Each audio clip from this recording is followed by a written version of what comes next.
for Sean Mackey to strike! It's Calvin Miller against McGowan. Miller sends it in! It's Miller time, baby! Champions again! Falkirk have broken through the glass ceiling! After 15 years in the wilderness, Falkirk Football Club is once again a Premiership club! This is Falkirk Daft. With Behind the Wall, we're navy blue, are you? This is the voice of someone that was up till 2:30 in the morning and now recording a podcast at 11 a.m. after the mighty Bairns of Falkirk beat the Jambos of Edinburgh on penalties. Come on, what a buzz! And we are here for it. Hello, welcome to Falkirk Daft, your unofficial Falkirk FC podcast. I am John McDonald and I'm joined as ever by the gingerbread for himself, Mr. Ross Wayne. Good morning, sir, and what a good morning it is indeed. I don't know whose bright idea this was. Ross said, why don't we record it in the morning? And I thought, yeah, that's good. We get it out done, we get it out the way, I can edit it, I can get it up quicker. And it's a good idea in theory, but then when you beat Hearts on penalty and then decide to stay up to 2 a.m. drinking something which I will describe as Norwegian fjord water, which tastes a bit like water with vodka. Jesus. And have you ever come across a buzz bomb, Ross? No, that's a new one on me, mate. Yep, that's a new one on me, and I drank that as well. And I drank several beers, and I was up till 2 a.m. Shout out to Hunter for having us. He's got one of these garden pubs, best pub in Larbert, by the way. Incredible stuff. The Squat and Gobble. It's the Squat and Gobble. The Squat and Gobble. So, is he married? Is this a... Yeah, Hunter's pub's named the Squat and Gobble. So I was in there till 10. There's the podcast title this week. the Squat and Gobble. Jesus Christ. So I was in there till 2:15, and absolute scenes. Yeah, I was the same. Obviously, I was on the Guinness last night. I played it safe, and I'm always absolutely fine with Guinness, to be fair. See, if I'd just been drinking Tennent's all right, I'd have been rough today. But no, I'm feeling all right. But what a night! What another fantastic moment for Falkirk Football Club and all of us. Just absolutely phenomenal. The moments just keep coming. It's been an unbelievable journey the last 2.5 years, and the moments are just keep rolling. You know, beating Hearts at Tynecastle. I mean, we'll talk about the game and the company of our guest pundit Scott MacDonald in just a bit. Get into the deep dive on it, but it's unbelievable, isn't it? Unbelievable. Yes, I'm smiling. I was quite emotional last night. See it full time. I just thought it's just another big situation that we've kind of taken ourselves in. I know, see, the non-Falkirk fans are probably sick and tired of hearing about where we were 3 years ago, right? But listen, see, for us, it's just the journey that we've been on, and it's emotional at times. It really is. Yeah, 100%. Honestly, I've missed another bloody cup tie from a beat Hearts. I can't believe I missed you have it. no luck. I mean, absolutely. Do you know what? I've just decided I'm just going to stay away from cup ties with Hearts. That's the thing. Just going to stay away from them. But that'll be me staying away from cup ties with Hearts because we win them. That's what happens. We absolutely win them. So that incredible scenes and they're just incredible times. So great. Had a great night. Just watching them. Actually, end up going to the Warriors game on a couple of Bairns. Shout out to Mark. And there was a few Bairns at the Warriors game. I went to the Scottish Cup Warriors game because I didn't get to Edinburgh, but I thought, you know what, Stenny's just down the road, so I went along. By the way, unbelievable performance from Stenny, battering Morton 4-0. I saw. I've seen the goals. Brilliant, absolutely fantastic. Would I want Stenny Smear? Yeah, I probably would I because think it's just so. another local game. I know they sometimes have a bit of an Indian sign over us, but I genuinely don't think that would happen with this team that I we've know. got. But I don't think so. And then obviously, unlucky Camelin. It would have been great if Camelin had got their name into the hat as well. I mean, imagine the scenes that would have been if it was Camelin Juniors versus Falkirk. It would have been incredible. Jesus, well, it would have been a ticket scramble of Oh, old ticket 100%. scrambles, to be fair. But yeah, no, they were unlucky. And but listen, we've made it through, and Dunfermline have as well. That would be a nice draw tonight in the draw. Interesting, That would be Dunfermline tasty. putting out Hibs, us putting out Hearts. That would be certainly an interesting draw, especially the return of Mr. Morrison. Let's just talk about that then. Callum Morrison returning to Dunfermline. Thoughts? Um, Yeah, I thought it was quite funny. As soon as he was announced, though, obviously various videos of him calling Pars fans this, that, and the next thing, Yeah, as these were all getting shared, and I was interesting. here for it. Yeah, absolutely here for it. He's probably sitting going, "Oh no, there's so many videos out There's so many videos of me saying "fuck the Pars" out there. Oh Jesus! But listen, he's got to earn a living, I and know. he was a huge part of the Invincible season. We'll never take that away from him. Exactly. However, he is now playing for that lot, So fuck him. and fuck him. Yeah, exactly. No, but I thought it was interesting. Obviously, let's talk Celtic, Ross, because before we talk about the Hearts game, like we were so unlucky on Wednesday night. The least we deserved was a point. Our XG was like 1.5 or something like that. We had the better Yeah. chances, but as I keep saying time and time again, anytime I speak to anyone about that game, is you can't miss chances like that against Celtic. No, well, you can't miss chances like that against anyone and expect to win the game or get something from it. And I don't want to do the boys down because I thought we worked our absolute socks off on Wednesday night. We hammered Celtic for large parts of the game, and we do need to remember it was Celtic. It wasn't one of the sort of teams that were expected to get a lot of points off, right? However, I don't know if we'll have a better opportunity, because we had three or four amazing chances in that first half. Obviously, we didn't put any of them away, but you break them down, sort of like Barney being through, he kind of just places it straight to Casper. I actually thought at the time I thought he was clean through, but having watched the highlights back when after the game, there was two Celtic defenders encroaching him. I hadn't realised that one from the angle I saw. To be honest, Aye, with you. he did have trouble. He did have trouble beside him, but I thought either side of Casper, and it's a goal. Finn, obviously, there was that beautiful cross came over for Finn, and Finn didn't know really whether to head it or get his leg up, and he obviously kind of did a bit of both. So it didn't help. Kyrell.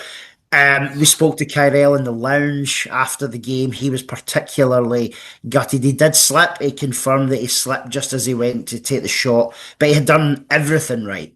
He really had. And he was a menace on Wednesday night. He was a menace last night at Tynecastle as well. I thought he was Pace great. is unbelievable. Pace is phenomenal. And then what was the last one, the first half? Leon had obviously a bit of a shot from outside the box. He'll probably be a bit disappointed that he dragged it so far wide because he has got a beautiful shot on him, as we saw last night from his outside of the box effort. But yeah, and then Celtic going to score against the run of play, really. And there's no foul. I know there's a couple of people saying, "Oh, there's maybe a foul in there." I just think Negrin was stronger than where we were. I think it was Connor Allen, unfortunately. I mean, it was the thing is, and I said before the goal was scored, I think I said to you, it was just like, we can't let any more corners, because Engel's delivery is exceptional. His delivery from corners is absolutely exceptional, and that's a hard ball to defend at the best of times. So and his crossing was brilliant all night while it was on, Yeah, so I mean, we were unlucky. I mean, obviously that big chance for Ethan Williams, great save from Kasper Schmeichel as well, who didn't have, was busy, a lot of Celtic sports. Oh, that's incredible! It's incredible. So, it was hard one to take, but listen, we're here to talk about the Hearts game. And what about Rod? Let's talk about Roger. Can we just hold our hands up now, right? And say, right, just in case, if Rod's lawyers are listening, Rod didn't drink a Falkirk Daft Venom, by the way. That was a Photoshop job. Thank you very much to Grant Thompson for that. But the amount of people are messaging me going, I can't believe Rod's had a Falkirk Daft Venom in behind the wall. I was like, literally thousands of people liked the photo, shared it, and Grant messaged me later on in the day and went, "Well, that blew up." I know. He did. He was obviously. He was definitely behind the wall. We can confirm he had a porn star martini in behind the wall, obviously. So we could get Brian to. He didn't have any food. But he must have went up after the game as well because of the karaoke. I think he did. Yeah, he was up after the game. From the few people that met him, I think Rod had a fair amount of alcohol over the course of Wednesday. You need to bear in mind he's 81 though as well, isn't he? So exactly. But we just confirm it in case Rod's lawyers are listening. That was a Photoshop, and not we will not say that Rod Stewart was drinking a Falkirk Daft Venom. No, he might have. We don't know. Obviously, we were saying. I don't think Rod would be drinking anything blue. To be honest with you, that's the thing. But I know, but incredible scenes, and obviously Steve Clark was there on Wednesday against Celtic as well. So having a look at Calvin Miller, maybe. Yeah, well, Scott Bairn would obviously be definite one he was having a look at, and not that Bairn had much to do against Celtic, to be fair to him. But yeah, listen, any Falkirk player that was playing on Wednesday night, it was an opportunity for them, for the national manager, to have a look at them. I enjoyed Wednesday night. I know that we obviously had a large amount of Celtic fans in the lounge as well, but just because there was a few companies in. But there was good banter. They took our chat well, and it was obviously, we were still going to do our usual Falkirk chat and banter and interviews, so it wasn't going to be anything different there. But I thought they were good. Speaking to Jimmy, a lot of well-kept faces from former players. Andy Nichol, Brian Purdy, the usual suspect. Scott McKenzie was in there. We chatted to him. Jimmy Gilmore was in as well. Stuart Kennedy. There was John Kennedy. Sorry. There was a whole bunch in on Wednesday, so it was good to chat to them as well. But yeah, unlucky against Celtic. A bit more luckier against Hearts, which we'll talk about in just a tick. You were on the STV radio at the weekend as well with you and Cameron. Yeah, so I think I take it to text you as well to see your whereabouts. But no, I can't. Obviously, he's on a rival radio station. Oh, of course, so you would have been out for that. I couldn't possibly go on it, so he messaged me saying, "Will Ross come on?" I sent him your number, and then you had the whole, the pain of speaking to Ewan for. No, it was fine. It was obviously Ronnie and Ewan hosting their radio show. I was only on for a few minutes, but yeah, just previewing the game, having a bit of chat. Ewan, to be fair to him, he did predict a Falkirk win, which is not like him because he normally. I know. I don't know what's. I don't know what's happened to us. I did message him after he got in touch looking for your number, saying I fancy us tonight, by the way, and he actually says, "So do I." So there you go. Yeah. And it was great. It was good that my Uncle David as well. Shout out to my Uncle David, who's a big Jambo as well. Very bitter at the end. Very bitter when I sent him. I've sent all the Jambos. I know that kind of gif of Jack Nicholson smoking a cigar and blowing a smoke ring. It should have been a penalty. It should have been a penalty. Da-da-da-da-da. Oh, no chance. We'll talk about Michael Stewart later on. Fucking what a wank. Anyway, so yes, that was our weekend. Hopefully you had a great one. I'm sure you did.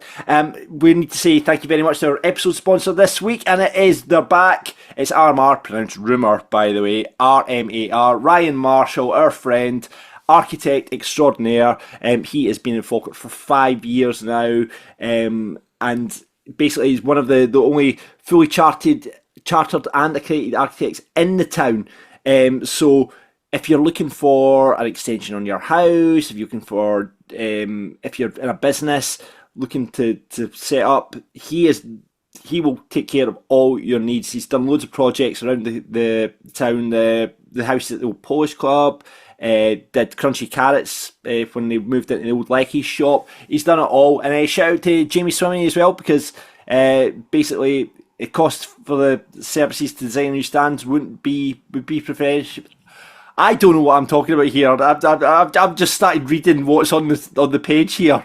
But do you want me to take you pick that bit up, Ross? What shout out? Yeah. What are you saying? So basically, what he's saying is he wants to give a shout out to Jamie Swinney because what Ryan's saying is that the cost for the services to design a new stand would be preferential and could save the club a few £1,000. There you go. So that's what. So Ryan's basically going to. I don't think he'll do it for free, but if we're looking for a new stand, Ryan's your man, Jamie. If you are listening, and by the way, Ryan's got an offer. If you are thinking about like an extension or any project, Ryan is putting a Falkirk Daft offer, which will save you 10%. If you quote Falkirk Daft when you contact Ryan and you're looking for an architect, he's going to give you 10% off. Just to say, I heard the boys talking to you in Falkirk Daft. You're going to get 10% off, which, like, when it comes to architects, is going to be a huge wad in your back pocket. That could be a huge discount, absolutely, yeah. Exactly. So if you want to speak to Ryan, you've got any projects coming up, get him, rmar.co.uk, rmar.co.uk, and remember to quote Falkirk Daft and you'll get that 10% off. So there you go. Shout out to Ryan, Rumour Architecture, absolutely smashing. Right, let's go into Birthday Corner now, and we'll kick off with Stuart Cuthill, Ross. Yeah, so for a message in from Kirk, he says, "Hi lads, can you please wish my dad, Stuart Cuthill, a happy 80th birthday? He is a lifelong Bairn who was lucky enough to see us lift the Scottish Cup in 1957, and maybe he'll get to do it this year as well."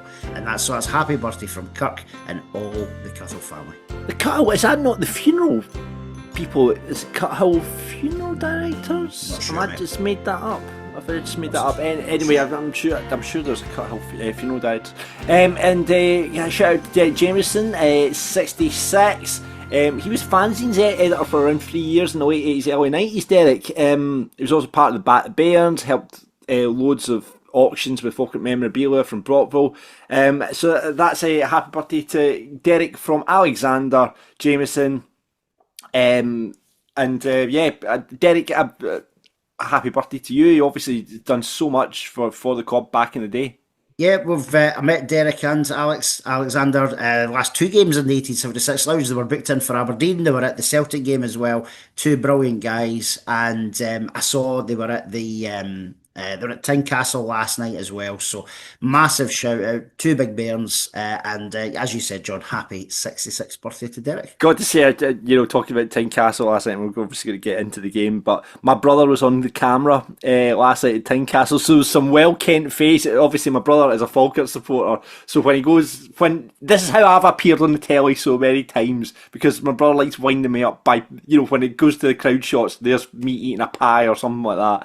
But he was obviously zooming in on our group of pals, and there was an incredible scene. I think shout out to Alan and Luby, who were at the end. They flicking the V's at the Hearts supporters. Incredible, by the way. I was like watching, going, "Oh my god, that's amazing!" And obviously at half time, Stevie and Joe and the full gang, Andy, Richard Sinclair were on at one point as well. So they were all on the telly last night as well. So incredible scenes. Did you see? I think it must have been David who also took a shot of the Falkirk director's box just as the Hearts player missed the penalty as well, and you just saw some of the directors give. I saw Stuart and Keith and all that on the telly as well last night. So yeah, Keith looked as if he was trying to remain calm and sensible. Yeah, and then, Stuart, however, you just had Jamie going absolutely daft. Jamie going mental, and Stuart as well. Brilliant scenes. Loved it. Absolutely loved it. Shout out to David for getting us all on the telly. If you ever want to be on the telly as well, drop a DM. We'll see if we can give us your seat number wherever you are next time Falkirk on the telly, and we'll see if we can get you on while we message to David. But I know, incredible scenes. A couple of players' birthdays. Seb Ross, Ethan's brother, obviously played for us. I don't know where Seb is now, actually. I think was he at Edinburgh? No, he's at Peterhead. Is it Peterhead? That makes sense. Yes. That makes sense. So his birthday is on the 20th, so 26 now. Seb Ross, Ethan Ross. Obviously, we found out a couple of weeks ago that the Rosses are come from a family of bakers as well. There's a very famous bakery up in Aberdeen. That's it. Yeah. So there you go. It's part of the Ross, but obviously, happy birthday to Seb. Didn't really He was all right. I always thought Seb Ross when he came on, he was Probably, in a bad time. yeah, right player, wrong time. There was a lot of situations like that back 5, 6 years ago. Yeah. Unfortunately, I genuinely think we could have signed Messi, and we would have turned him into shite. So yeah. But listen, that's the bad old days, and we're definitely in the good old days now. On the 23rd, it's Stephen Thompson. Stephen was a great midfielder. I mean, obviously, he scored when we beat Celtic 1-0 at the stadium. The last time that we beat Celtic at the stadium, Stephen scored the winner with a header there. He's 48 on the 23rd. Yeah, it's as we always say, John. It's the players who were probably just a bit older than us then are obviously that, let's say, just a bit older than us now, and you just think Stephen Thompson, and you don't think of him as, well, I know. 48. Certainly, the next player as well. Camilo Ponga. He's 48 on the 24th, as is Aaron Jarvis as well. God, Aaron Jarvis, there's a name I'd never thought I'd mention on this podcast. He's 28, God. Yeah, I had a quick look. He's playing for Yeovil Town Right, these days. So and the only super goalkeeper, what a goal he was, Danny Mallow, is 47 on the 25th. I'd love you. Do you know what? We should see if we can, all the players that kind of foreign players that played for us, Danny Mallow, Pedro, all these players, see if we can get them on this podcast on a Zoom. It'd be amazing. I'd love to speak to Danny Mallow. Let's think about the save up at Inverness from Danny Mallow. Incredible stuff. yeah, it would be good. Although I think I get the impression from his social media posts that his English is maybe not the best. Right. Because I think he still uses Google Translate for a lot of his Falkirk-based tweets. Because you'll sometimes he'll say, "Come on, the marine blue," which would obviously make the navy blue. So yeah, I think he would be amazing though, because, like, granted, he wasn't with us long, but what a big player! What an and a big impact! season. What an impact! He obviously played in the Scottish Cup final against Rangers as well. So there you go. Danny Mallow, what a goalkeeper he was. So yeah, that shout out to all the former players that are having their birthday this week. In terms of club news, we discussed obviously the new signings at the start of the week. Ballots open now for the Celtic game, but obviously there's a bit of a boycott going on with that. I'll be interested to see how many people enter the ballot. Obviously, Gate 20 letting themselves be heard on Wednesday there with the signage saying that basically 36 quid is pricing is ridiculous, and it is ridiculous because it's one of the worst away sections in Scottish football, and yet they're charging 36 quid. So good, well done, Gate 20. And by the way, I've seen a lot of media pick up on it as well. On what they did. So well done, lads. Absolutely superb work. Totally agree. 36 quid for an adult is shocking. You've need to bear in mind that obviously means that there's a really, really expensive concession and child ticket in there as well. So it's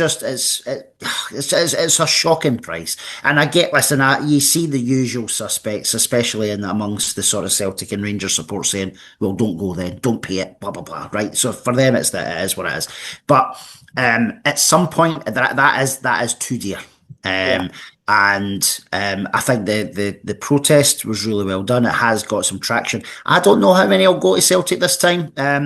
We've played them twice away already this season. We had about 1,800 there at the cup game. We sold out the sort of 800-900 that we had in the league game. I still think people will travel, but I don't think it'll be a sellout for this. No, I don't think so. I'll be interested to see how many people actually do go. But well done, Gate 20. By the way, if anyone is listening from Gate 20, can you please send us or DM us some of the lyrics to the new song? Because me and Ross are old and we can't make out the words, and we want to sing along to some of the songs, as do, I guess, many of the Falkirk supporters. But we just kind of catch words here, there, and everywhere. So we really need, like, as we're old people, we really need to find out the lyrics to these songs. So if you could please DM us any of the Gate 20 or any of the Ultras with the words to the new songs that we keep. There's 2 new songs that I've heard. And by the way, can we just say, I mean, fair enough, we've went for the old daddy cool for Louis Marsh, right? Leon McCann needs a song. Leon McCann needs a song, Ultras, and I'm putting this onus on you. Leon McCann's one of our oldest serving players, and yet Louis Marsh turns up on loan for Sheffield United, and we're like, Louis Marsh. Come on, Leon.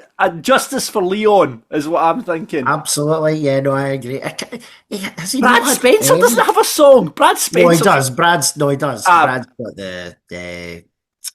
it's Bruce Springsteen. Oh, so of course he does. Yeah, but no, you're right. I can't think of Leon having one. Was there not a really crap one pre-Ultras days when, well, obviously we weren't great in Leon's first season. But yeah, I'm sure there might have been an early song for him, but there's not been any since we've been since Gate 20 or the Ultras turned up. That's true. Yeah, so let's get it sorted. Justice for Leon, a song for Leon. If you've got any suggestions for a song for Leon, please drop us into the DMs as well. Really appreciate that. But yeah, Justice for Leon. We need a good song for Leon. So yeah, thanks very much, Ultras. And send us the words to the new songs so we can let everyone know to sing along with them as well. Before we get into Talking Hearts then, let's thank you very much to the Rod Stewart, officially thumbs up behind the wall. There you go. Rod Stewart is endorsed behind the wall, and we do this every week on Falkirk Daft. Stay local, eat and drink global, of course. One of Falkirk's best pubs, one of Falkirk's most famous pubs after the Bulgin sang karaoke there. And of course, he didn't drink the Falkirk Daft Venom. Rod's lawyers, he didn't drink the Falkirk Daft Venom. That was just a bit of fun on our part of him drinking the Falkirk Daft Venom. But if you do want to try it yourself, head up to Behind the Wall. It's the only place in Falkirk you get the Falkirk Daft Venom. And of course, the bus to Hibs at home is on sale now, £5 a tonne. You get your drink at the end of it. And there's a Burns night happening on the 23rd of January. Get yourself involved in that. It's Tri-Theatre putting that on, so that should be a good night. And Fleeting Rumours, tribute to Fleetwood Mac, are there on the 31st of January. So break your dry January and then just go up and see a Fleetwood Mac tribute. Favourite Fleetwood Mac song, Ross? I love putting you on the spot like this. Is that what the Come on, Ross. Come on, give me one. I don't know if this is the name of the song. Go, right. Is it the Easy one? Has they got a song that's like that's the Eagles, Easy mate. or something? That's the Eagles, mate. Or is that the Eagles right now? Go Your Own Way. You go with that one. No, I might know if I hear it. Go your own way. Oh yeah, I know that one. Yeah, yeah. Well, you can have that as your favourite. Good tune. There we go. Such a good tune. You're such a dick. Anyway, check out everything that's happening behind the wall.co.uk. Right, let's talk Hearts. I've been eager to talk about it for ages now, and to do it in the company. First time on the podcast, it's Scott MacDonald. Good morning, guys. How are you? You good? Good. How are you feeling? I'm a little bit tender after drinking Norway fjord water, buzz bombs, and several beers after the victory against Hearts. What about yourself, Scott? Still buzzing from last night, guys. What a game. Yeah, a wee bit touchy, a wee bit hungover myself, guys. I have to be honest. Never a bad thing. Never a bad thing. Absolutely. Guys, nights like last night don't happen very often for Falkirk fans. So, absolutely brilliant. Yeah, but Scott, me and Ross both watched it on the telly. Were you at the game? No, I was listening to the whinging of Michael Stewart on Premier. Oh my God! We'll talk about Michael Stewart in just a bit. Jesus Christ! We've this is your first time on the podcast, Scott. We don't know your Falkirk story. We do know a story about you, however, which we'll talk about in a minute. But Scott, how long you supported Falkirk? What's your Falkirk story? Right, I've been a Falkirk fan since I was probably about 10, 11 years of age. So that's into the early 80s. My very, very first game was at Recreation Park in the late 70s. My uncle Ian took me to the game, and we thought we had a 3-2 victory, but we came home and it was actually a 3-3 draw, so we missed the bloody first goal. Spent many years at Brockville in the South Enclosure, along with my uncle Ian and Craig Porteous, who you might know, and his dad, Alan, who's sadly passed away now, and his friend Brun. So so that's my story. Been a Falkirk fan for a long, long time. Seen all the highs and all the lows, and absolutely love it. Oh, we're certainly talking about the highs now. That's for sure. It's and we're about to talk about another one. Question for you, Scott. We've been asking random questions. I'm going to go for who's your Falkirk cult hero? My cult hero, well, my first ever hero was a guy called Ken Eady, and you guys are probably too young for that. Yeah, Ken No, Eady. I remember Ken, yep. He's my first hero, but my cult hero, Callum Higginbotham. Oh, that's going to split the audience, that one. The reason for cult hero because I thought he was an absolute bomb scare. And obviously he played for them, obviously, as well. But no, when he got on the ball back in the day, he was really, really good. And then they would make a stupid mistake, then you go totally frustrated with him. But no, he's always had that kind of cult hero for me. You know, I thought he's superb when he was on the ball. You know, absolutely. Ross, I've never asked you this question. Who's your cult hero? Definitely not Callum Higginbotham. No, do you know, I get the Callum thing because when he was on the ball, you thought this is going to be something might happen. He was quite excited, but actually, he obviously he just decided to hate Falkirk as soon as he left us for absolutely zero reason. So it just kind of annoyed me. So I've kind of got blinkers on him. That's a brilliant question. So are we defining cult hero as in someone who wasn't necessarily very good, or he could have been there for a season, half a season. I guess you could even put Anthony Stokes in a cult hero kind of situation because he was only there for 6 months and was incredible. Yeah, he could do. Do you know? I'll say someone who he was about at the same time as Callum. I'm going to go Farid. I'll agree. Oh, yeah, it's a good shout. That's a great shout. He was never the best player ever, far from it, but he just seemed to be in the right place at the right time, and he scored a barrel load of goals for us that season. So yeah, I'll go Farid. I'll tell you what, guys. I remember Keelan Duffy running down that wing and crossing the ball into Farid regularly. Very true. Just on that, I mean, the season after, Lyle Taylor signed for us, as you know, right? That's a great shout for a cult hero, Lyle Taylor. He scored 24 goals in 34 games. Incredible. What a player. What a player. Yeah, he went on for Lyle Taylor he's still having a really good career down south as well. He was, what a player Lyle Taylor was. Unbelievable stuff. That's a great shout. He was good. No, he was a good hitman. Absolutely. By the way, before we get into the Hearts game, I need to hold my hand up and say, remember, Ross, we were talking about we paying fees for players and we hadn't paid a fee for a player since I said John Stewart at the time. I knew everyone would jump on it. Shout out to everyone who jumped on the comments on YouTube. Remember, leave your comments on the YouTube channel and said that we actually paid a fee for Dylan Mackin as well. And I think there was another player. It was Jordan Allen was mentioned. Jordan Allen, yeah. So, yeah, there was also, we got a message to say they thought we had paid some sort of fee for Brian Graham. Oh, really? As well. Yeah. Maybe one of these undisclosed fees. Yeah, so immediately corrected on that one. So thanks for everyone that got in touch with that. Obviously, just let us know in the comments below when we mess up, pretty much, because it happens every week, pretty much. I would say that. And let us know your cult hero as well for Falkirk. Drop us DMs, get on Twitter, give us your Falkirk cult hero. We'd love to hear them as well. Let's talk Hearts then. We've been desperate to talk about it. And what a win for the Bairns. And by the way, can I just hold my hands up now? On the preview episode, I called it. I said 1-1 and Falkirk win on the penalties. Thank you very much. Mystic John right here. Love it. When we did the preview with Craig Fowler, I actually should send him a message as well after the game last night. But yeah, I mean, 1-1, win on penalties, take it every week. One change, went kind of resorted back to what we did at St Mirren with Henry Cartwright coming in for Kyrell Wilson. There was the one change that happened from the Celtic game.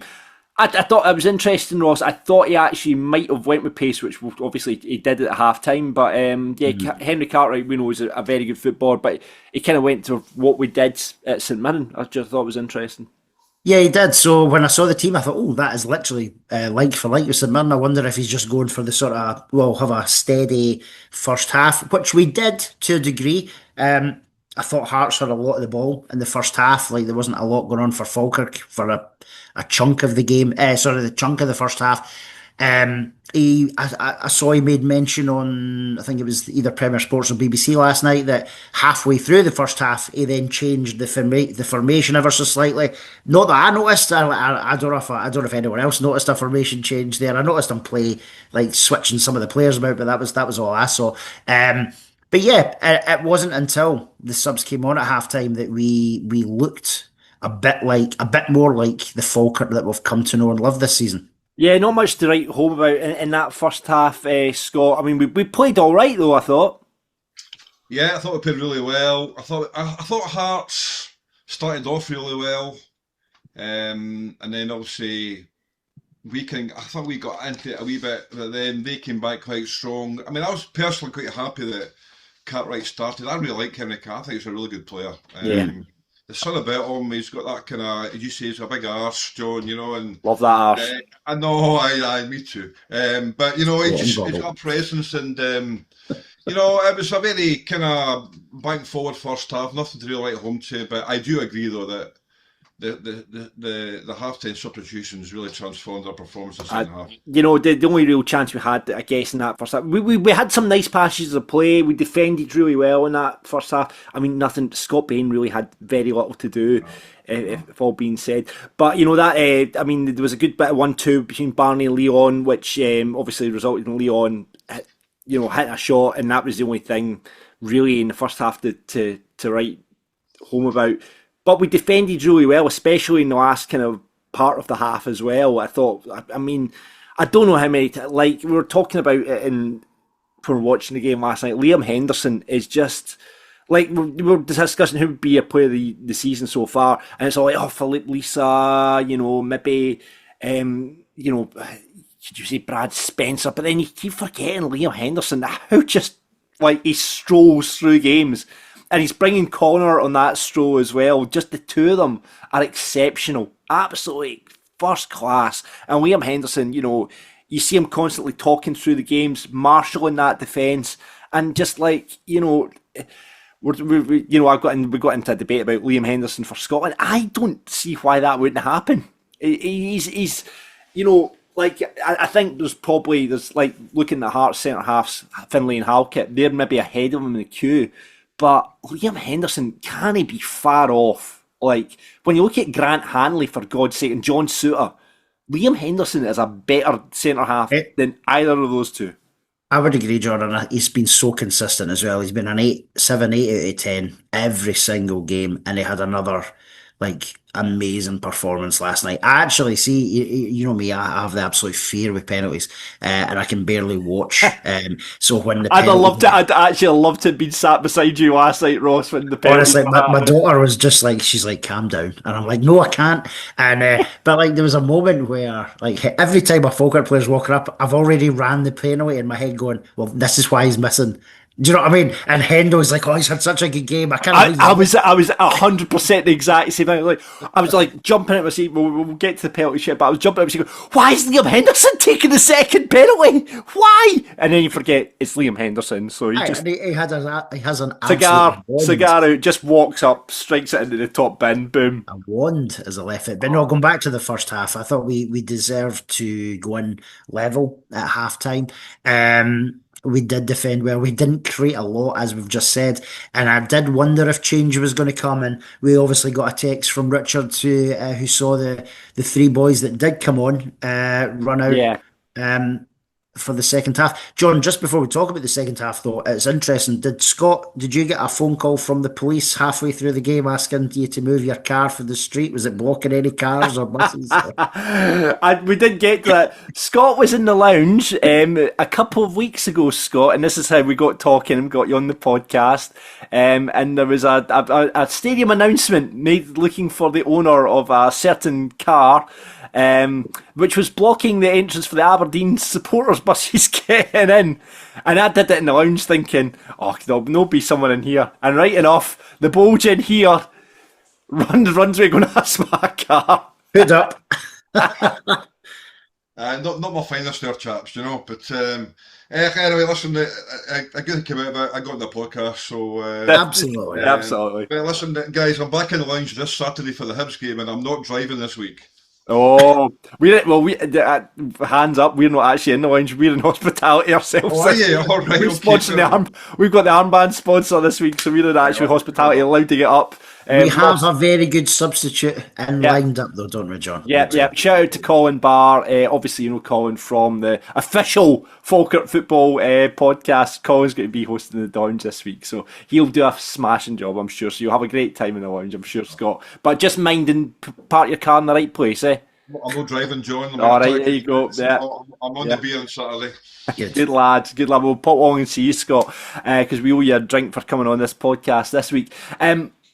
We get into half time, the bugle comes out, and 3 subs. I actually thought it would only be 2. I was interested because it's very un-John-like to make that many changes, but he's obviously, I don't know if this has been pre-planned subs, like just first half, let's just hold it, do what we did at St Mirren, see what comes of it.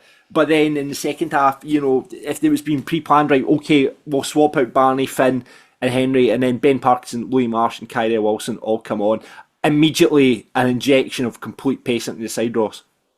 It was. I agree with you. I thought maybe 2. However, I think we need to bear in mind Barney took a knock just prior to half time, and that's maybe enforced his substitution a bit earlier. But it did. Kyrell he had been a menace against Celtic, and he was a menace when he came on last night as well. Ran his socks off, and he worked so hard, both defensively and offensively. Yeah, he's so fast. We were talking about how fast he is, Scott. Like, he must be one of the fastest in the league. I mean, this pace was incredible, and the tempo in the team just took a massive lift when they came on. All 3 of them, I thought, were immense in the second half last night. I mean, when you look at the signings that John has made, I mean, these guys have come in and they've had an instant impact, and you say Kyrell Wilson as well. I mean, honestly, it's just incredible that he can find these players in England, and they've fitted in really well. Huge improvement when they come on in the second half, no doubt about it. Yeah, obviously the big instant at the start of the second half was the disallowed goal for Thomas Magnuson. The 3 of us were watching Premier Sports. Yeah. Michael Stewart, what a prick! Like, how he can actually say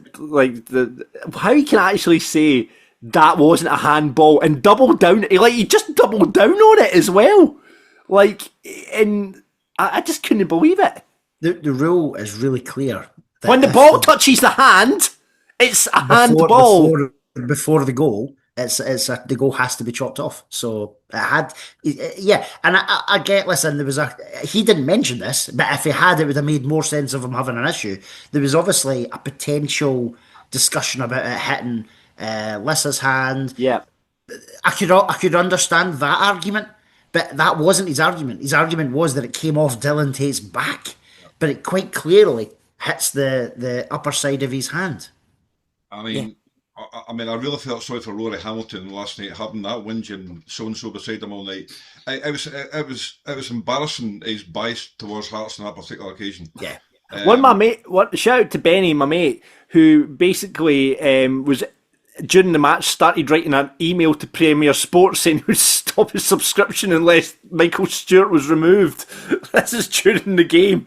It was like honestly, and the boy Roddy Hamilton must be going, mate, they showed the still of it. They showed the still of it and saying, and he just kept doubling down. I'm like, what are you doing? But it was disallowed, and quite rightly so. Obviously it was a bit of heart and mouth at the time. But it was not a goal; it's a handball. So handball. And let's just we might as well, while we're moaning about Michael Stewart, talk about the penalty incident, the coming together of Lisa, and I think it was for Hearts. I'm not too sure who it was for Hearts that he came together with, but ridiculous. Like he said, that's a definite penalty. I've never seen VAR should hang its head in shame and all this sort of stuff. See that situation anywhere else in the park, the ref's not even blowing for a foul there. No, so the ref's Lisa's not even looking. Lisa's not even looking at it. No, yeah, the ref done well, and if VAR even looked at it, which I don't think they did, fair play to the ref for that situation. It's funny, guys, because I watched the BBC highlights again this morning, and even their panel were like Michael Stewart says a definite pen. Absolutely no danger of a penalty. No, absolutely not. I can't remember who's the studio. I think it was. Stephen O'Donnell and Stephen Cragen were saying it was a penalty, but no, I agree. Nobody near a penalty. Move on, Absolutely. So Michael Stewart, honestly, Jesus. So he's never getting a booking for Super Scoreboard. I don't think he will be after. If he ever listens to this podcast, I don't think he'll be taking my calls. To be honest with you, but yeah. Come on, John, Michael. It wasn't offering any unbiased analysis. It was just whinging for the Hearts, So get up him, Unbelievable. Anyway, listen, we we go on 59 minute and we get our goal. Ben Parkinson, who'd obviously come off the bench. Lisa again was outstanding last night. I mean, like Swansea must have some absolutely amazing options at right back if they're going to let us keep him, which I'm absolutely here for. But still, he was outstanding again last night, and great drive and run into the box. Fires the ball across, and Ben Parkinson doing what every good striker does, getting into that box and just getting in front of his man and fire it into the back of the net. Incredible scenes. Perfect goal. As you said, Lissa, just that we shimmy just before he starts hitting the byline was perfection. You're saying he fired it across, John. I reckon he's pinpointed that pass. Like, he's looked up, he's picked out the run, and Ben has just, as you said, has done exactly what you would hope a striker would do. He's got in front of his man to get his foot in there. Keeper's nowhere, and the scenes behind that goal was phenomenal. Absolutely phenomenal. I know, watching it on the telly, you're just like, oh my God, I can't believe I'm not at that game. It's a great goal. I mean, that run from Lisa was absolutely brilliant. He's commanding his presence to run into that box, and you're right, Ross, that pinpoint pass, and what a finish from Parkinson. I mean, if that's what we're going to get from this guy, then what a signing. Great. I mean, I was going to say, I mean, it's another, like, I think he's going to be, he's got 2.5 years to run on the deal. He's a Falkirk player. And I think under the Brian Graham learning tree, as Barney is, Ben Parkinson will 100% come on as a player. And, he showed last night, I think he was really good. We'll talk about the penalty, for a young lad to stand up and score that fifth penalty, fair play to him as well. He's such a confident young guy as well. Like, we spoke to him in the lounge on Wednesday, Ross. We did, yeah. We spoke to him then. He was a very confident guy. Yeah. You saw him again in his post-match interview last night. I think Brad was having Nick Kittens. Everything that Ben was saying, like, oh, we'll go all the way, we're going to win the cup. And Brad's just like, you need to calm yourself down here. Love it. But yeah, listen, he's enthusiastic. He's confident in himself. Why not? Yeah. I do wonder, though, with Ben coming in, if Ross is back fit, if Barney will go back out on loan. I don't know, but I don't know when Ross. I don't think so. Do you not think so? No, I mean, I thought we're going to have 4 strikers when Ross is available again. We have 4 strikers there, so I was just wondering maybe if that leads to Barney going out on loan again, or if we just... There's obviously question marks over when Gary Oliver's back. Would he be going out on loan, because he's obviously not featured much? Yeah. But I think we need to. If we want to finish the season strongly, I think we need options there, and I'm not sure. I certainly, if Barney was going to go out on loan, I think he would have just stayed at Dunfermline. Yeah. I don't think we would have recalled him. Well, we did recall him when obviously we were short of strikers. That we did recall because Ross was out injured. I mean, we had really Brian in the building to play at centre forward. So I just wonder. I'll be interested to see what happens. I do think, like you said there, Ross, I do think we might see a few. Alfie wasn't on the bench again last night. Is he one that's going out? Aidan wasn't on the bench again last night. So you wonder, will these guys with the likes of obviously Ben coming in and Louis coming in as well, will we see the likes of Aidan, Alfie, maybe Tom? I saw Tom at the end of the game last night celebrating. It filled my heart with joy to see him again. And let's get him back on the bench. The campaign to get Tom back on the bench and that starting 11. I'm leading it from the front, but it was a delight to see Tom at the end celebrating last night. Let me just tell you. But yes, we might see a few of those boys maybe heading out on loan, I think. I think you're right. I think you're right, John. And I think Parkinson will start against Simpson Saturday. I really do. I think he deserves his chance, to be honest. Yeah, I do. I think you're probably right, Scott. I do think he will start against Hibs. We'll wait and see what happens there. But yeah, we get our noses in front, and then we've played pretty decent. I mean, the pressure came from Hearts, obviously, as they were chasing the game.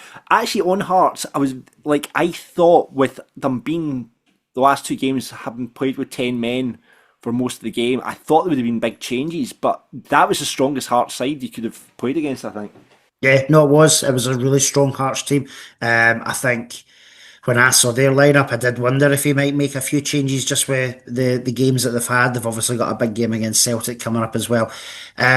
And you do wonder, knowing what Derek McInnes knows now about how the game transpired, the injuries that he picked up during the game, should he have made changes? But that's on them. The good thing about it, Scott, is they've got no excuses either because they did play their strongest side against us. Yeah, absolutely. And I had them whinging about 3 games in 6 days because we played obviously Sunday with 10 men, Tuesday night with 10 men, and obviously last night. Was a strong team. They obviously were targeting the Scottish Cup, and along with their Premiership run, they're currently on. So, yeah, big loss for them. And you're right, no excuses. We won fair and square against a really strong team. It's also worth noting, guys, that St Mirren beat them in the League Cup, early in the season. It was a 1-1 draw, and they won 5-4 in penalties. I'm just saying. Like it, Scott. Like your thinking. Like your thinking.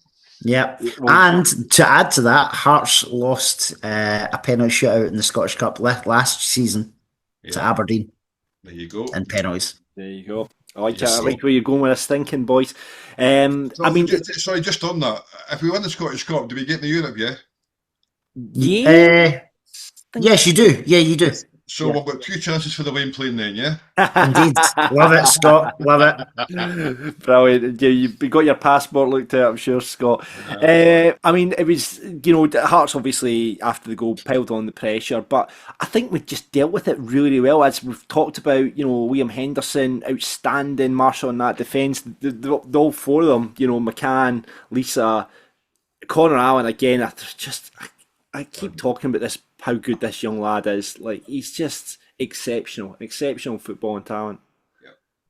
He really is. As you said earlier, John, it's like the defence is just they're taking each other on this journey just now, and like Caelan Adams even came on and did very, very well when Lissa went off. I don't think there's any injury there. I think he's just been a long day, a long week with a few games, and it's just I think he's going to be fine. Oh, that's good to hear if you've heard that. I was going to ask about that, but I thought Caelan came on and did really well as well. We know how good. Caelan's just been unlucky in the fact that Lissa has been probably our outstanding player this season. So Caelan's been very unlucky in the fact that he's not been able to get back into the side after his injury. So you feel for Caelan, but he came off the bench last night and he played really, really well. Done very well. He just fit in that right back like a glove, and we're very fortunate to have the 2 options at right back. Definitely. Yeah, absolutely. Obviously, penalty for Hart. You're urging your side to get over the line the last 5 minutes. And Leon, I don't know what Leon was thinking. You can't stand back and obviously slag Leon, but I don't know what he was thinking. It was a definite penalty. There was no argument that it wasn't a penalty. You could argue. You're going to argue against me. Do you think it wasn't a penalty? No, I'm not saying that. I'm saying I can understand why it was given, right? Yeah. But what I'm saying is the boy was going down. He was looking for the penalty. Like, obviously, Leon's sort of confirmed it by kind of putting I think he's put his leg out thinking the boy's going to cross it and he's blocked it, right? Try and block it. But actually, the boy's just kind of followed his weight and his momentum into Leon. And then, obviously, Leon's legs tripped him up. So, listen, I get why it was given, but I think he was definitely looking for it. I definitely do. Do you not think Liam was very unlucky? But the way the ball bounced, if you go back to when they first went on the run, I thought Liam was very lucky with the bounce of the ball that the guy got the run on him. And you're right, Ross. He was leaning. The guy was leaning into Leon. Aye. And you're right. He was looking for it, and I don't think Liam could have really done much about it. But unfortunately, it was a penalty. I don't think we could argue against that. And Michael Stewart was happy, yeah. Of course he was. It was definitely, it was definitely a penalty. And just Leon just letting us, and at that point, I'm going, oh man, I've had a chance there. But we get to extra time, which was great. And by the way, I just want to flag up a really great bit of sportsmanship for Brad Spencer when obviously Lon Shank was clearly injured, and he took his armband off, and then a Hearts player saw McInnes going mental because the Hearts player took the throw in when Shankland was clearly meant to come off, and Brad Spencer and held his hand up, just kicked the ball out for him. I thought it was a really nice bit of sportsmanship from Brad Spencer. You don't like that, Ross, do you? No, I don't at all. Fuck him. Why are we putting the ball out for him? I get it. Like, listen, it is nice, blah, blah, blah. But, no. No, See, none of if this sportsman nonsense. if you're 3-0 up, aye, fair enough. No. I'm not saying I'm not saying Brad was wrong to do it, but I wouldn't have done it. Fair enough. Calvin Miller, we've not really mentioned Calvin Miller. I thought Calvin Miller did what Calvin Miller does, just work rate. And, you know, he got half a chance. When we went to extra time, he had a kind of half chance. Good save from the goalkeeper. I don't know how he couldn't hold it, but just wanted someone to follow up on it. But Calvin Miller, again, ran his socks off again last night, I thought, Scott. He's had a really good week. I thought he was brilliant against Celtic on Wednesday night, and really good player, great player for us. Runs his heart out, really strong in that position. Undrubbable, to be honest. I mean, really good player for Falkirk. Yeah, you could tell there was some tired legs though in in extra time. Calvin, obviously, Dylan had run his race. However, he kept going, and so did Calvin. Dylan Tate sometimes frustrates me because he makes a silly pass in like the opposite, like do something silly. And there was a couple of occasions that happened last night, but his work rate is incredible, and we've got to appreciate. I think it was Dylan Tate's special last night when I think he didn't even get touched and he went down and he just won he obviously got booked for diving as well for a penalty as well, which you look back at it, right, Dylan, okay, fair enough, he didn't even come in.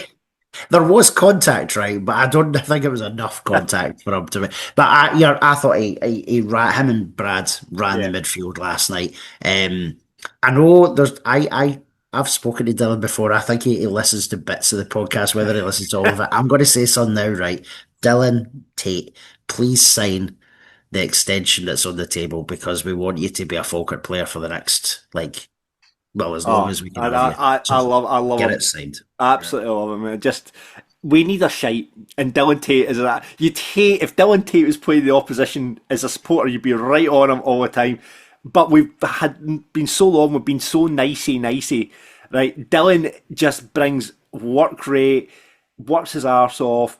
You know, he probably needs to, I think his own admits he wants to add a bit more goals to his game. He's only got one for the season so far. But he's just, he's just a wee arsehole and all of it. Do you know what I mean by that? I love it.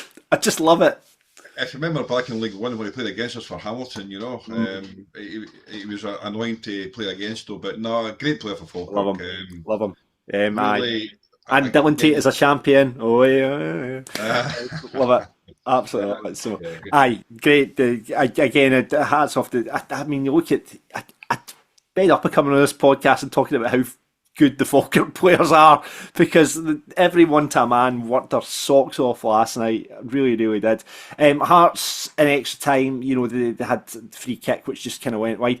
We've not really talked about Louis Marsh. I thought he was quite quiet. I mean, he got on at half time, but he was quite quiet. But he did have a decent chance in extra time as well, Ross. I thought, do you know, I know there's some people saying, he should have put it away. I thought he did really well to get himself into that position. He had a real good strike at the ball. Yeah. Obviously, it did go straight at the keeper, but I thought he did well. You're right, he probably didn't have big moments apart from that. But what I like about him is that when he's on the ball, you think he's going to drive on, he's going to try and make something happen. I like him. I need to hold my hand up though. I keep saying Louis Walsh, which is obviously a problem because Louis Walsh is like an absolute bellend. But no, I think Louis is I like him, and I think he's going to have a few big moments for Falkirk this season. Yeah. Ross, I agree. I think his pace and his enthusiasm and his energy.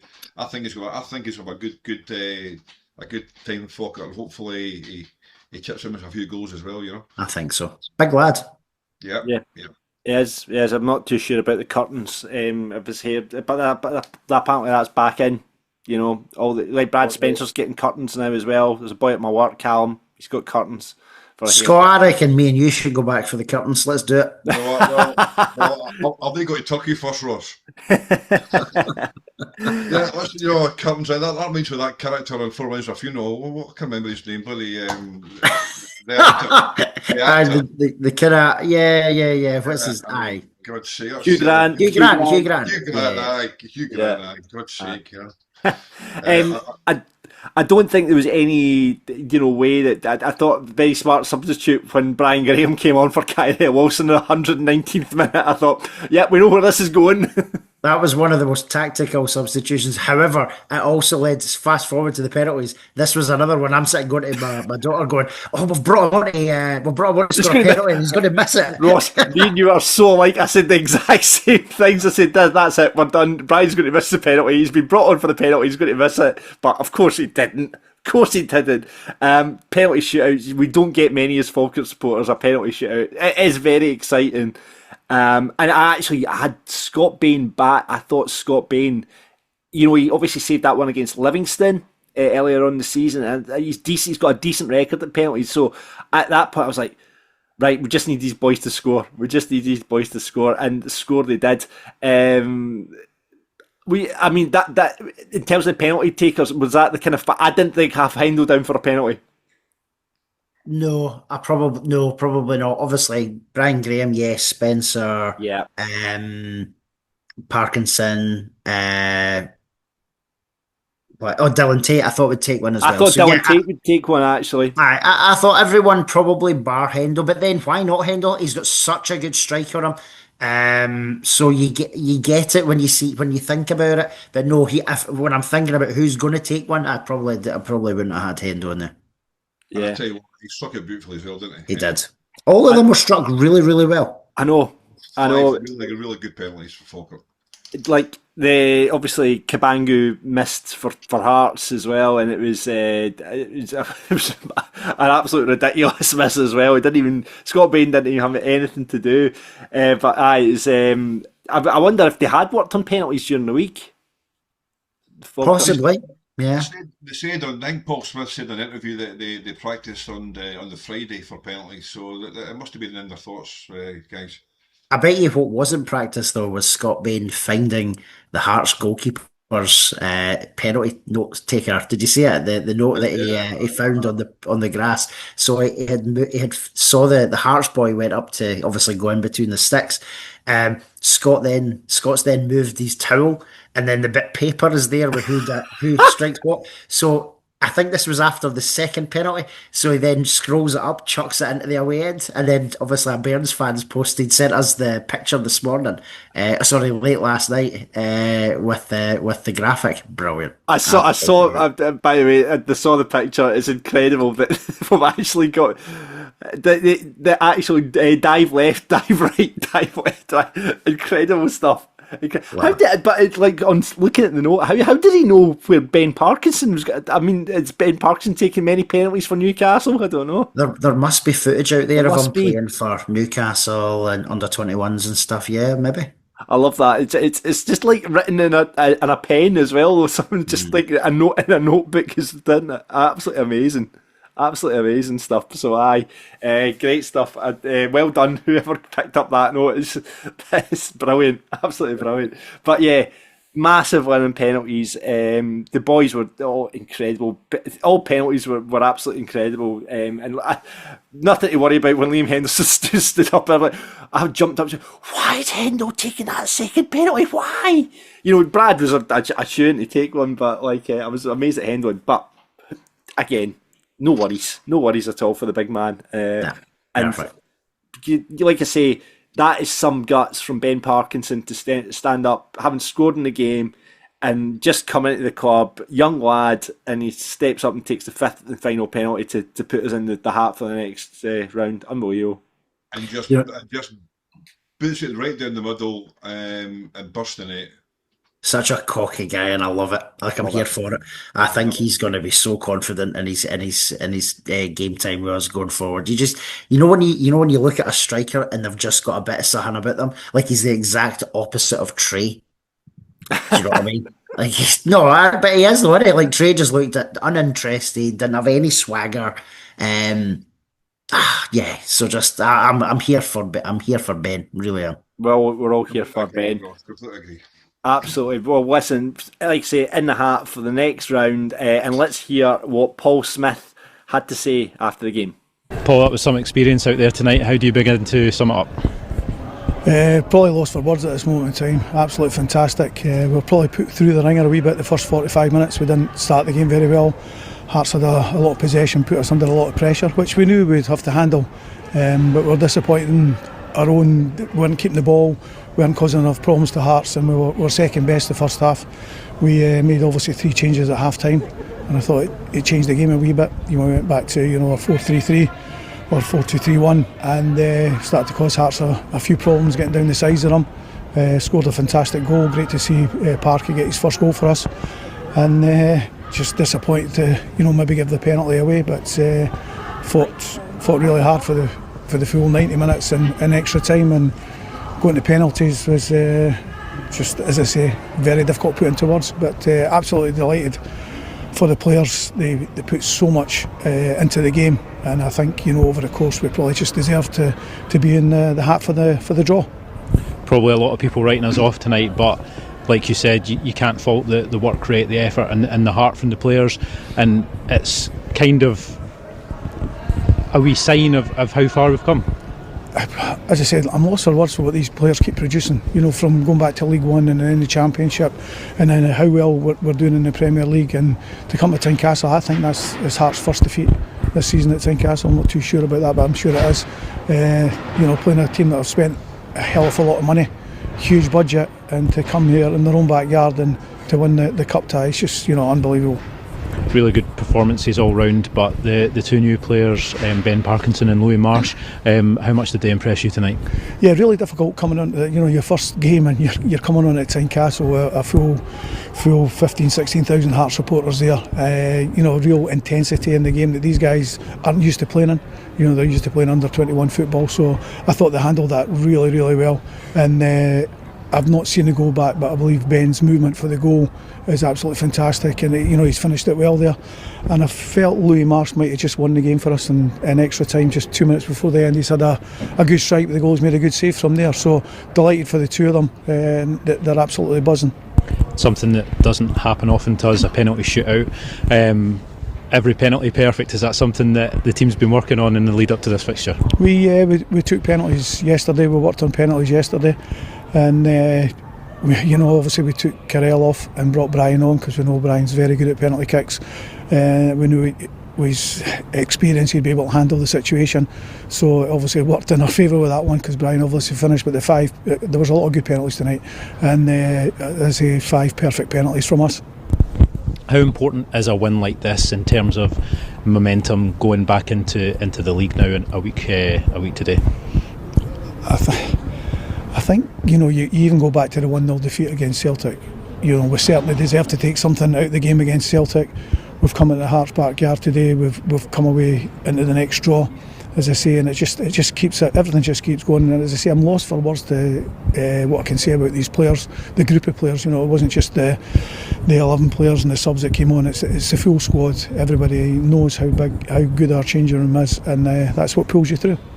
There you go, Paul Smith there. They seem to take it in turns, Paul, John and Stephen, in terms of doing the post-match. But great to hear from Paul, and you can tell how delighted, like you say, we're running out of words, even like I say in this podcast, just talking about how amazing this group of players have been for Falkirk. The superlatives, long may it continue, the superlatives, but it's been pointed out so many times, and in the media, you're sick of other supporters must be sick of hearing about the journey that Falkirk have taken from being 6th in League One to now finding themselves 6th in the Premiership, putting Hearts out the cup, who are top of the league.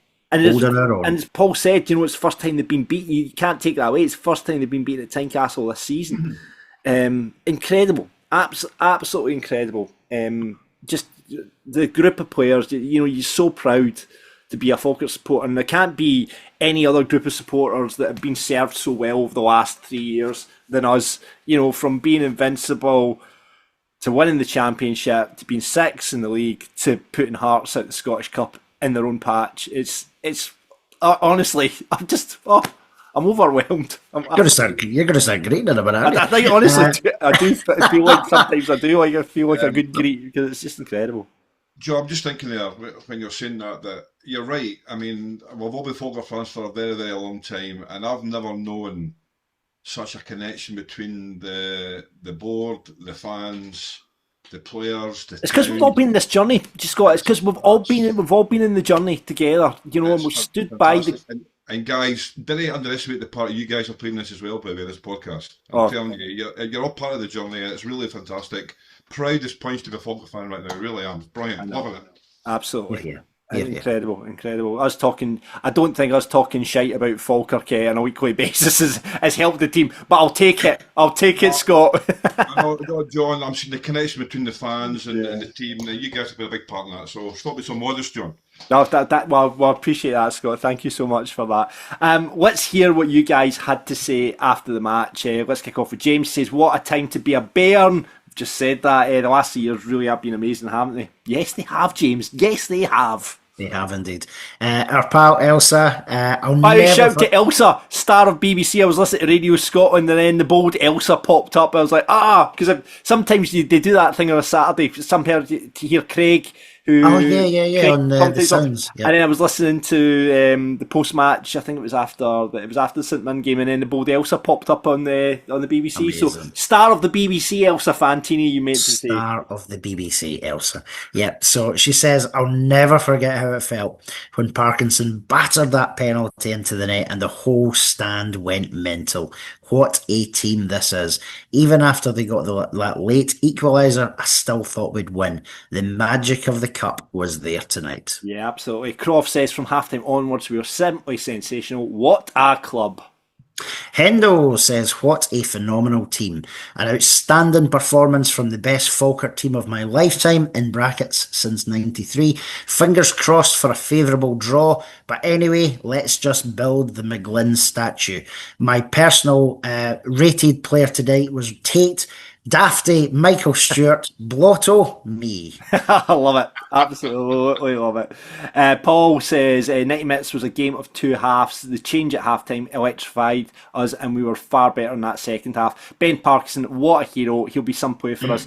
To a man, we were excellent. Some of the most advanced football I've seen us play. We're learning. Yeah, absolutely. And I do, like, going back to what Hendo says, like, this has to be the best Falkirk team ever. I'm going to say it now.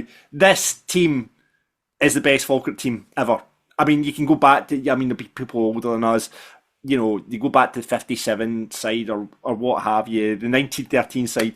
But, like, in modern history, like, in my lifetime, it's certainly the best Falkirk side ever. I loved the Ian McCall side. Absolutely adored that side. I love the Jim Jeffries side. You know, we've had some amazing players over the time, but it's not the individual. When you look at Stainrod, Latapi, you know, the Yogi Hughes side as well, that, you know, did so well for us as well. It's not about those individual players. And you look at that, like, through the goal scorers, like, the goals get passed around the team. And it's the team itself. It's that whole. And I think it's going to be really, really sad. It's going to be a sad moment because it will come, and I think it might come at the end of the season when that team gets broken up to an extent. When Gary Ove or Alfie Agyeman, you know, Aidan Nesbitt, these type of players who aren't even finding time on the bench now. You know, it'll be a sad time. But this group of players, this team, is exceptional, absolutely exceptional. And it's just, again, I feel like I'm going to cry again.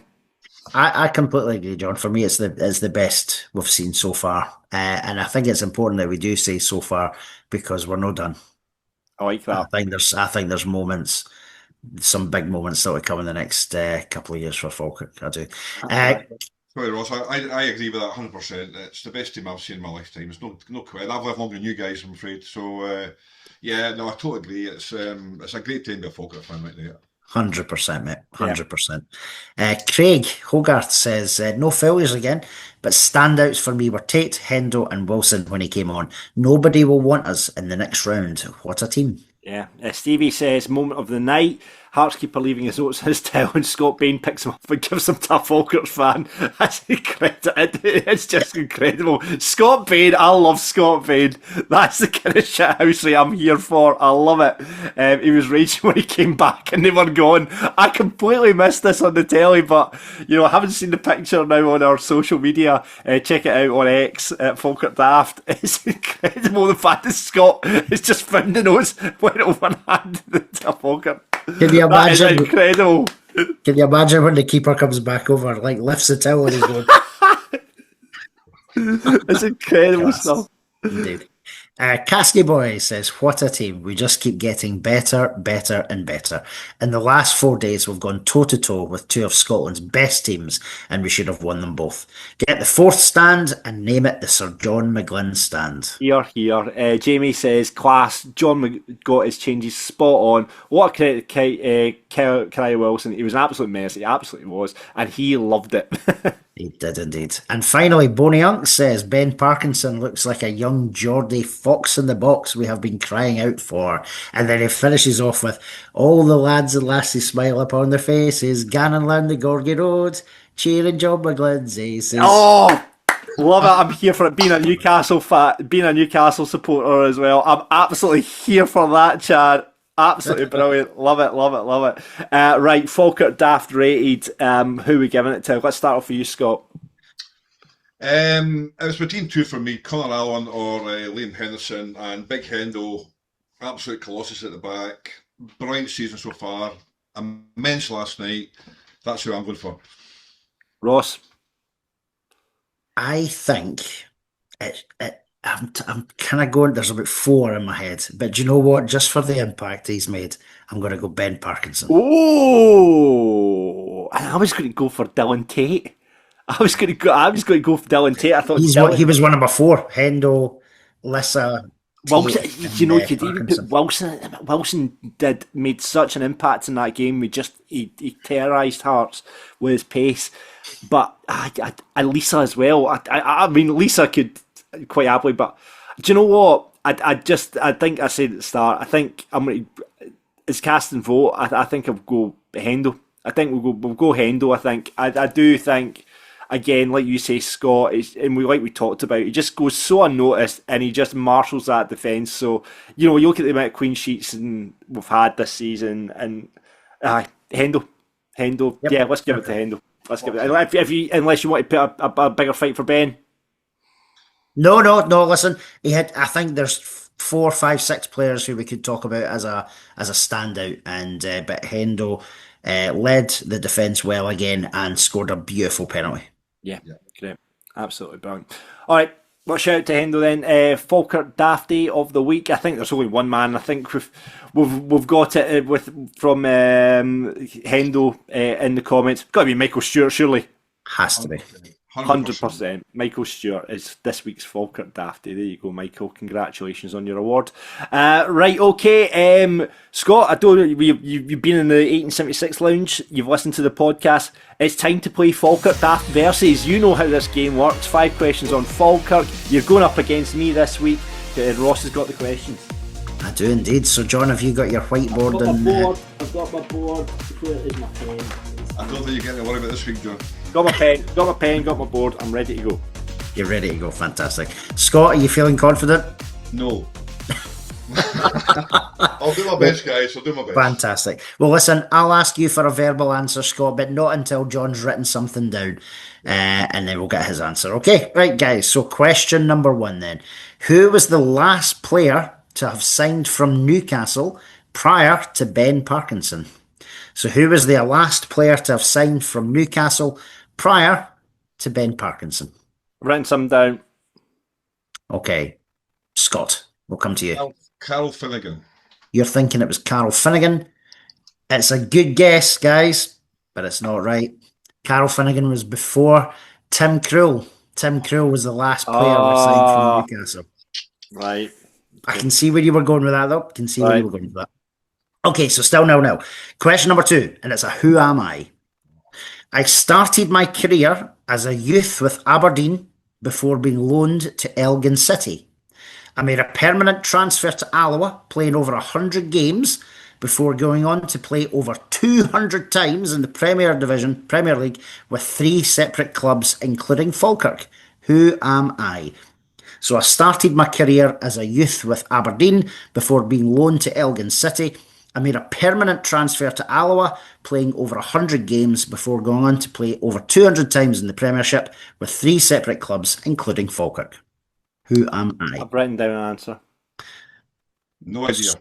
Scott, no. Any guesses? No. Nope. That's a guy. I've not got a clue. Scott Bain. Scott Bain is the correct answer. There we go. 1-0. Yes, indeed. Yeah. Wow. 100 games for Alloa, and then he obviously played for Dundee, Celtic, and Falkirk. I didn't realise he started Aberdeen. I thought he was always down here, you know. There you go. Do you know, I didn't know that until checked his backstory. It was the Alloa part that gave it away for me. Yeah, so there you go. 1-0. Come on. 1-0. So question number 3. True or false? We have scored more goals than any of the teams below us in the league. So true or false, we have scored more goals than any of the teams below us in the league. John, do not look at our table. You cheating bastard. I'm not. Right, okay, I've got my answer. Is there a table? There is a table. Of course there's a table. Right, I've Scott, written down my answer already. Right, God, okay. I've just... Jesus Christ, I've just seen there's a table on the... I've written down my answer though. What have you got for Scott? I'm going false. I went false as well. These are both right. Yeah, but it's false. Dundee United have scored 5 more goals than Falkirk as it currently stands. Oh, there it is in the table. Right enough. There you go. 28. All the rest of the teams, we've scored more goals than. Right. Okay, so that's 2-1. Question number 4. John will like this one. Who wears shirt number 27? Who wears squad number? I actually know this one. I think I know this one. I've written down an answer. Okay, Finn Yates. You're thinking Finn Yates. Ben Parkinson. John takes the win for Falkirk. Yes! I actually knew that one. I don't know why. But then I figured he's went. Do you know what? He'll have done that thing where strikers want the number 9, but he went for 2 and 7 because it adds up to 9. Yeah. So I bet done, John. Well done. Thanks, well done, Scott. Happy with that. Thank you. And listen, thank you so much for joining us on the podcast, Scott. Really enjoyed that. Good chat, mate. Yeah. And remember, don't leave your car in the coach and parking areas in the future. Noted, John. Thank you very much. Absolutely brilliant. That's Scott. Thanks for joining us on Falkirk Daft. Right. Thanks, guys. Take care. Cheers now. Cheers, matey. This is Falkirk Daft. With Behind the Wall and the Falkirk football fans in training. Now for something a bit different on Falkirk Daft, we're going into, I'm going to call it, Ross, Book Corner. We've got a novelist on, an author of a book which was brought out just before Christmas, The Life and Times of Syde Puddefoot. Now, if you don't know, as a younger Falkirk supporter, Falkirk, and this is my favourite Falkirk fact, are the only Scottish team to break the world transfer record, and that was when we signed Syde Puddefoot from West Ham. And a man that's written a book about this whole episode and what happened with Syde Puddefoot. The book is called Life and Times of Syde Puddefoot, available in the club shop right now. The author is on with us right now. It's Peter Morris. Hi, Peter. Welcome to Falkirk Daft. Good afternoon, John and Ross. Yeah, great to be here. Thank you very much. Good to see you. I think, you know, obviously you're not a Falkirk Bairn yourself, Peter, judging by accent. You coming from the West Ham angle on this story. Tell us about how you came across the story and what inspired you to write the book. Well, I've been a West Ham fan all my life, and so 50 odd years and all that. And Syde Puddefoot is a name that those of us interested in West Ham history are well aware of. He still holds the record for the club for the FA Cup most goals in a game. Interestingly, 1914, he scored 5 against Chesterfield. So he's been a name that's sort of, he's well known, as I say, and he's one of our favourite sons. But for me, I was approaching retirement a couple of years ago, and I was thinking about. I've always wanted to write a book, but never really had the time or the subject matter, and then I came across online, as you do, pottering about online one day, came across Michael White's pamphlet, A Most Sensational Capture, and absolutely brilliant, and got hold of a copy and read it and realised that the Puddefoot story wasn't just about the transfer. I mean, that is obviously the thing that stands out at West Ham, that they all went into mourning at the time. It was an absolute, they were shell-shocked that he left and he'd gone to Scotland. But the fact is that Puddefoot played for England. He played cricket for Essex. He won the FA Cup with Blackburn. He did all sorts of things at West Ham, scored 7 goals in one game, and then became a manager and went off to Turkey, which was really quite trailblazing in the 30s. So I thought, blimey, this bloke's got a lot more about him than one day in 1922. Made sure no one had actually written a full-length biography of him. Obviously, Michael's pamphlet was a real good starting point. And found out that no one had, even though he was one of the big stars of the 20s and 30s. I mean, he was really up there with the Hughie Gallaghers and the Alex Jameses and Dixie Dean. So I thought, oh, great. And then I just started, and I'd almost finished the book before I retired, actually. It was quite fun. I got so into the research. Fantastic. That I'd pretty much finished it. And there we are. And so it came out, as John had just said, it came out late last year. And it's available in the Falkirk shop. I think Michael's pamphlet is still also available in the Falkirk shop. I hope it is, because it's got some lovely photos in that that I haven't used. So there you go. So I mean, that you mentioned Michael there. How closely did you work, Michael White? If people are listening to the podcast, the Cup historian, how closely did you work with Michael on the book, Peter? Well, I came up to Falkirk, as I say, May 24, and met him, and we had a really good morning session. But he read the Falkirk chapters for me and put me right on a few things, such as it's not like Michael would put anyone right. He would. Yeah, I was so grateful. I mean, the one that always springs to mind is I referred to the Killie, and he said, no, in Scotland we call them Killie. Yeah, things like that. I'm a bit of a pedant like that myself, so I'm not going to criticise Michael. I think he was, But he was telling me all sorts of stories as we met, about Alex Ferguson leading the strike and all that kind of stuff. But I mean, I've had great help from West Ham historians, Blackburn historians, Galatasaray historians. So that's really helped me as a newcomer to this kind of field. I love it when there's like ties between clubs and stuff, and it's a shame that obviously at 21-22 season Falkirk were obviously struggling at the time, and whereas now Falkirk's probably in a bit more of a better position where we could at some point maybe have like invite West Ham up for a game or something, a friendly, to sort of mark an occasion, because we haven't crossed paths that often. Like, I don't know if it was the last time we played West Ham, but I was at a Falkirk West Ham friendly at Brockville in the early 90s. And I don't know if that was the last time we played West Ham. It could well be. I think it probably is, yeah. Yeah, and sounds about right. Yeah, it was just, but you remember these things because obviously West Ham, they're a huge English club, so you remember these sorts of games. Yeah, that would be lovely, wouldn't it? I can't claim to have any influence with the club or any particular love for the regime. So, I mean, they've been absolutely appalling. Just as a digression, they've just shown no interest whatsoever. Yeah. Which in the good old days, they would have been all over this book. But there you go. But yeah, it would be great, wouldn't it? Great to come to the new stadium. And, it would, absolutely. Let's make it happen here in Falkirk Daft. We'll put out an invite to West Ham to come up here, Peter, for a game. That'd be good.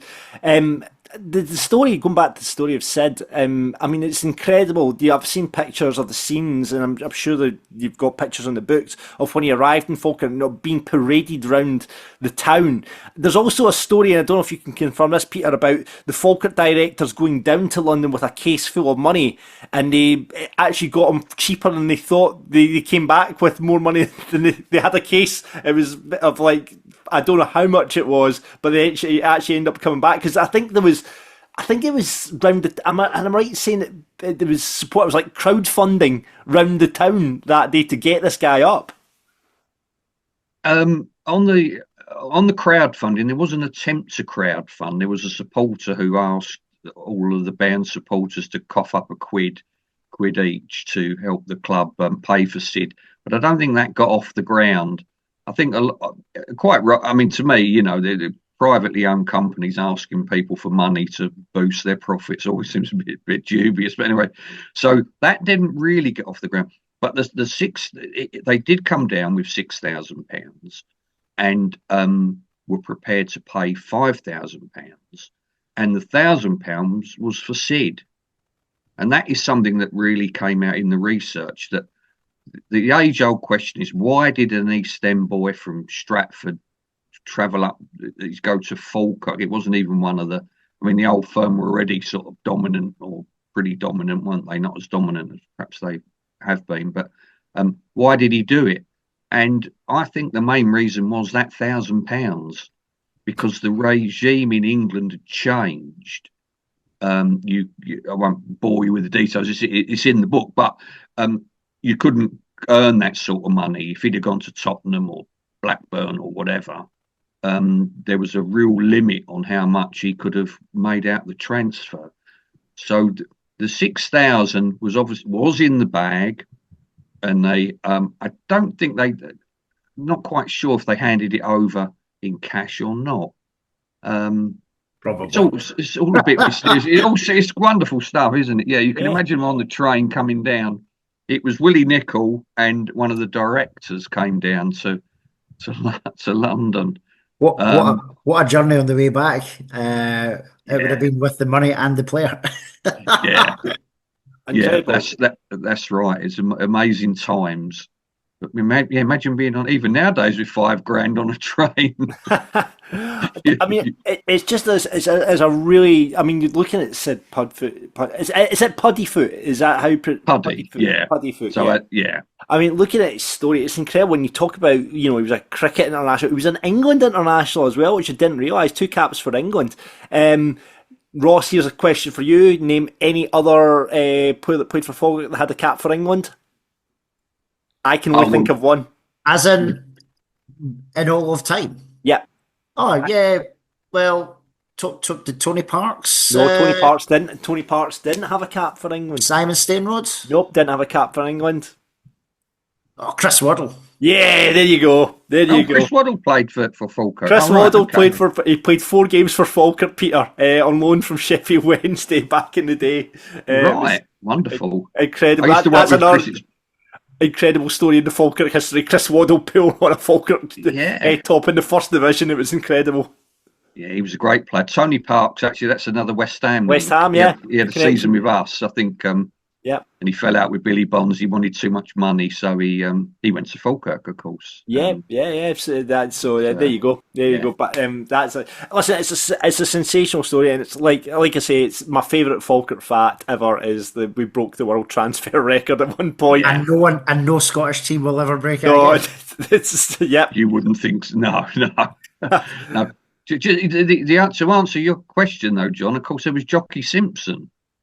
Simpson. Jockey Simpson, yeah. See, I did my research. You're skilling us, Peter. You're skilling us. Absolutely. And he was a great player by all accounts. Oh, yeah. I mean, that's it. And I'm sure, as ever, our Falkirk Daft listeners will let us know that we've missed about another 4 or 5 names, as we always do in this podcast. So if there is any other ex-England internationals that played for Falkirk, aside from Jockey Simpson, Chris Waddle, and of course the legendary Syde Puddefoot, please let us know in the comments below. Listen, the book is available right now. You can get it in the club shop. Is it online as well, Peter? Yeah, it's online at Legends Publishing, also Amazon and the usual other outlets. So yeah. Get it. I'm going to have to buy a copy and read it myself, Peter, because it's an absolutely fascinating story. This guy, when you look at just go and look at Syde Puddefoot's Wikipedia page, and you'll go, "What?"